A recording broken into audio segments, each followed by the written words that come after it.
Assalamualaikum warahmatullahi wabarakatuh. Nama saya Retno Fauzia, NIM 19103210006, akan menyampaikan presentasi tentang ketahanan pangan saat pandemi. Untuk memenuhi tugas mata kuliah ketahanan pangan yang diampu oleh Ibu Fevi Nurdiana Wijayanti, SPMP.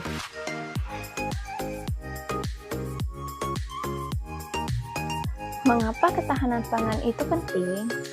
Karena ketahanan pangan merupakan prioritas utama dalam pembangunan. Pangan merupakan kebutuhan yang paling dasar bagi manusia, sehingga pangan sangat berperan dalam pertumbuhan ekonomi nasional. Definisi ketahanan pangan. Ketahanan pangan menurut Undang-Undang Nomor 18 Tahun 2012 tentang Pangan disebutkan dalam undang-undang tersebut bahwa ketahanan pangan adalah kondisi terpenuhinya pangan bagi negara sampai dengan perseorangan yang tercermin dari tersedianya pangan yang cukup, baik jumlah maupun mutunya, aman, beragam, bergizi, merata, dan terjangkau, serta tidak bertentangan dengan agama, keyakinan, dan budaya masyarakat untuk dapat hidup sehat, aktif, dan produktif secara berkelanjutan. Selanjutnya, bagaimana sih ketahanan pangan Indonesia saat pandemi? Mari kita bahas. Ketahanan pangan Indonesia secara umum dapat dikatakan sedang terganggu. Dalam masa pandemi ini, pemerintah telah memberikan kebijakan PSBB atau pembatasan sosial berskala besar di beberapa daerah. Masyarakat juga diminta untuk mengurangi kontak fisik dan melakukan pekerjaan dari rumah.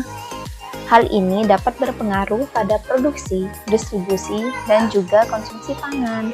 Sarana untuk melakukan distribusi pangan menjadi terbatas sehingga terjadi kurangnya produktivitas pangan. Selain itu, dengan pola hidup masyarakat yang berubah, otomatis permintaan masyarakat sebagai konsumen pangan juga ikut berubah. Hal ini dapat mengakibatkan perubahan harga hingga pada produk pangan. Contoh nyata yang dapat dilihat adalah ketika kebanyakan restoran atau kafe yang tutup, maka permintaan bahan pangan pun menurun. Akhirnya, bahan pangan yang sudah terlanjur diproduksi dalam jumlah besar mengalami penurunan nilai jual.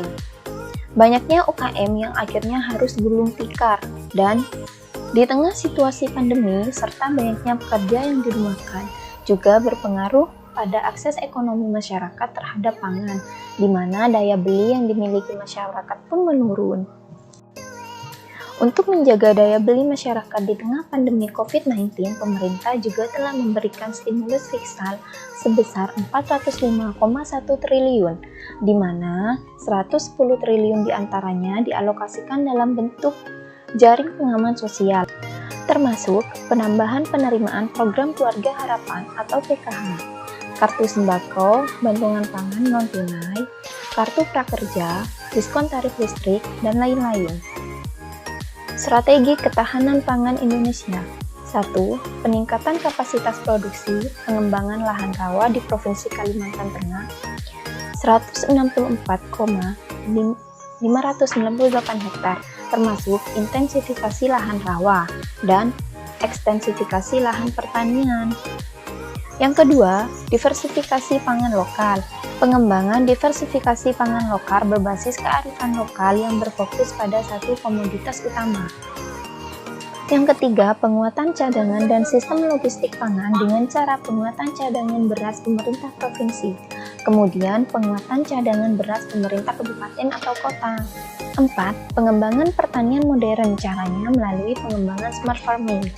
Pengembangan dan pemanfaatan greenhouse untuk meningkatkan produksi komoditas hortikultura di luar musim tanam, pengembangan korporasi petani, dan pengembangan food estate untuk meningkatkan produksi pangan utama, yaitu berupa beras atau jagung. Sekian presentasi yang dapat saya sampaikan, kurang lebihnya mohon maaf. Wassalamualaikum warahmatullahi wabarakatuh.